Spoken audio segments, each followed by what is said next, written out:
Here's a trivia. If you have read Tokyo Ghoul Red and Gintama, what do they have in common in the recent chapters? The answer will be at the end of the review.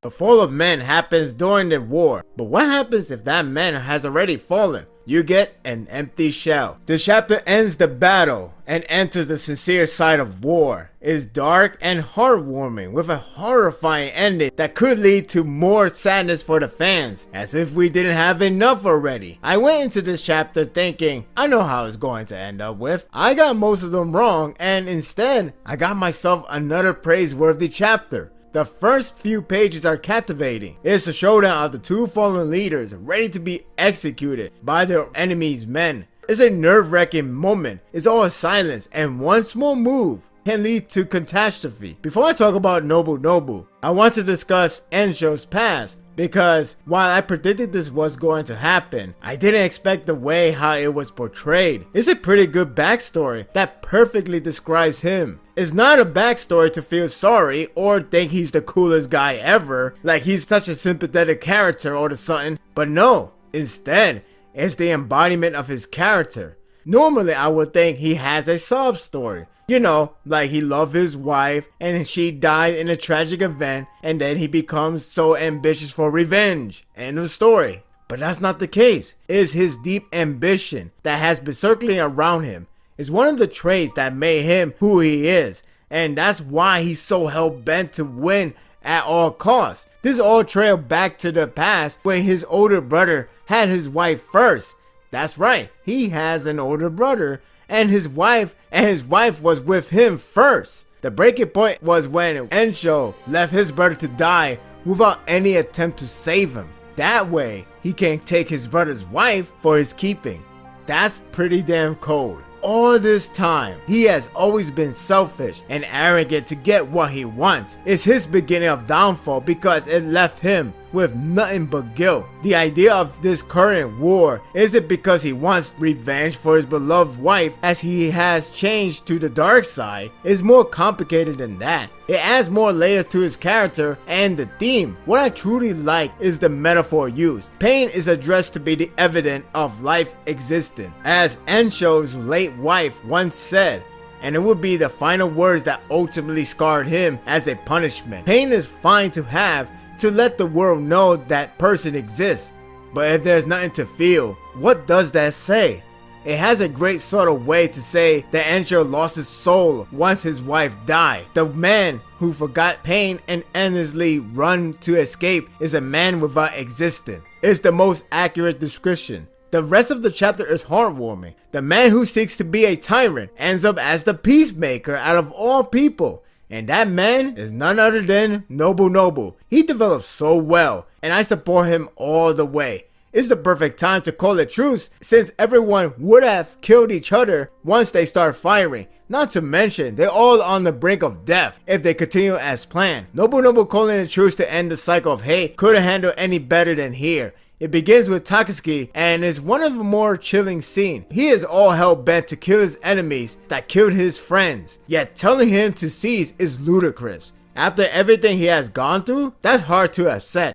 Miraculously, he has developed so much that he knows when to call it halt. I was happy that Sorochi finally acknowledged the similarity between Enshou and Takasuki because they have a lot in common. For him, it's enough to have Enshou to suffer as a normal person who can't fight anymore. Takasuki may have gone through many sins and he knows he can be redeemed. It's the fact that he is still standing that keeps him relevant, even if it's wretched. That is where their path differs, and that's why Takasuki is the true leader out of the two. Sakamoto's reason to stop is simple but effective. He is the one that tried to help Nobu to be a shogun, so it's fitting for him to obey his command. Kasora hits me hard when he reflected that he couldn't really obey him, but if it was from the real shogun, he would have. That left me awed. He really meant a lot to him. I just love how these characters don't forget where they came from. It makes them so connected and lively. Every moment feels genuine, and you would think you would be bitter by the thought of truce after all of that. How it ended is what makes this realistic. Enshou was getting back up and agreed for a truce, thanks to him being vulnerable and open up for once. But then it comes down to one big question that many would overlook. What happened to everything you have done? Out of nowhere, a grunt shoots him and ultimately kills him. This felt so realistic because not only Enshou was killed by his own men, but the fact that peace can make everything go away. It's not simple as a children's book or weak writing makes it out to be. There's going to be naysayers. It's poetic that he was killed by his own ambition and tried to move on to see a better approach, but it's all too late. This is a great change of pace and appropriate demise. What's not cool is Nobunobu got shot as well. It makes the whole truce goes to a knot and chaos was about to happen. I was on the edge of my seat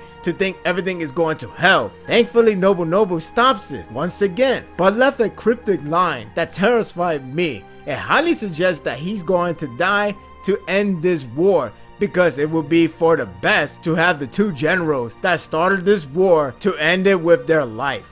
I seriously hope that's not the case. That would be damn cruel of Sorochi to pull this off. You can't count him out yet. The shifting tone is gripping. It started with heart-pounding scene with whoever shoots first, then a calming mood with everyone exhausted, and finally ended with near outbreak Enshou. The flashback is told nicely to understand that it's not meant to make us feel sympathetic, rather know how rotten he was. It's all around nerve-wracking chapter to lose you to believe hell was about to break loose. It's a very compelling chapter, a nice change of backstory that remains in character, an emotional segment with all characters coming to an agreement, and a chilling ending with war still has more unpredictable outcome. Anything goes, we're still not over yet, but when I'm looking at Nobunobu at his state, Sorochi, not like this. I'm giving this chapter a 9. Once again, the writing continues to amazes me.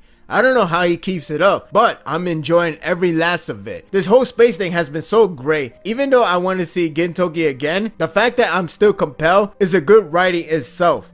What are your thoughts of this chapter? If you haven't solved the trivia, well, if you read both Tokyo Ghoul and Gintama, you would know both of them has the villain getting a headshot. Of course, this is the coincidence timing, and of course, I don't think this is a respawn from Sorochi to Ishida, but hey, I like to think that just for the hell of it, it's only a joke. Don't think ahead. Don't think it's a really truthful respawn from Sorochi, unless he does acknowledge it. And that will do it for the review. I hope you enjoyed this one. If you like this and want more of this, subscribe to my channel and my world will be yours to stay.